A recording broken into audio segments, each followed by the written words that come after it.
Good afternoon and greetings from slightly foggy London. You can see Parliament behind me, and I'm really sorry that I'm not with you in Hounslow. The Spark, or the EBP in Hounslow as I still historically think of it, is one of the biggest, longest established in the country, certainly in London, and I really wanted to be with you, but unfortunately we have votes today in the House of Lords, and my first duty is to be in there in a few hours' time to do my job there. But the reason why I've been wanting to come down to this fantastic awards evening and help you celebrate the success of what you do is because of my passionate belief in the importance of that education-business linkage that's at the heart of Spark. There are all the really important practical reasons.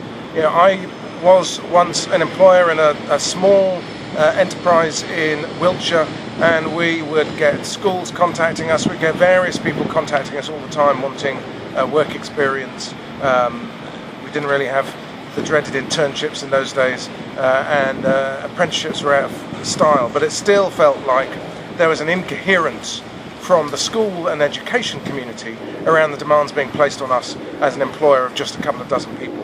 So the very practical thing of having someone at the heart, at the hub, being able to coordinate and broker those relationships between employers and schools is just a really practical thing, particularly I think for employers, but certainly also for education as well.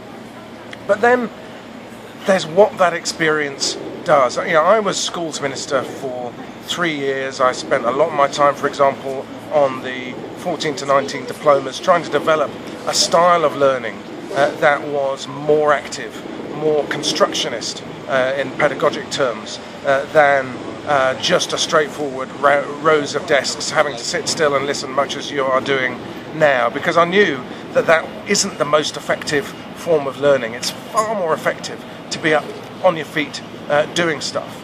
I then went on to be employment minister, and then I had reinforced for me what employers, large and small, were saying, which is not only do they need young people coming into the labour market who can read and write and add up and have those core academic skills, but also that they had the softer skills, that they could lead, that they could work in teams, that they could communicate, that they were confident, that they could function properly as confident members of staff.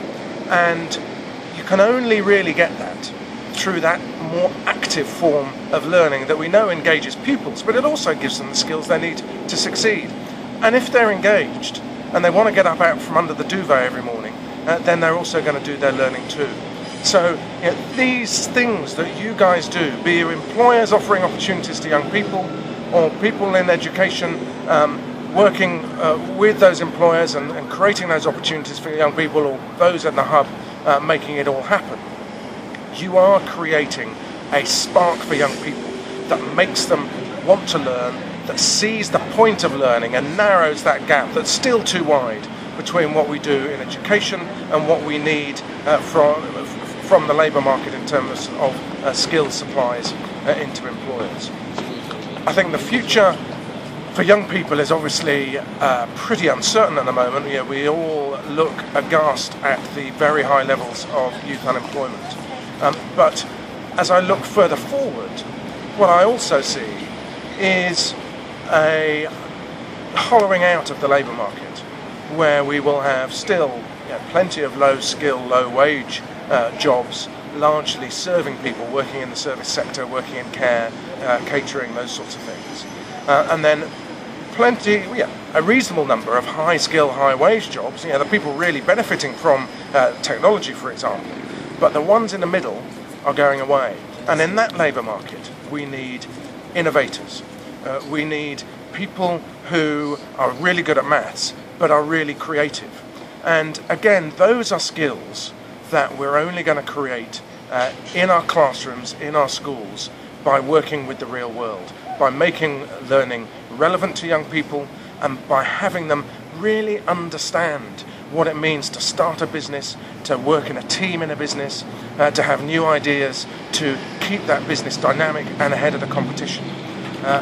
That's going to be our competitive advantage as a nation is our people and the creativity of our people. It's the only way we'll compete with those many millions with great academic skills coming out of universities in India and China. So my message to you is your job is absolutely critical for the future of all of those individual young people that you help. It's critical for the future economy of Hounslow, and it's critical for the future of our country. So enjoy your awards evening, enjoy the celebration that you rightly deserve, and keep up the fantastic work that you are doing. Thank you very much.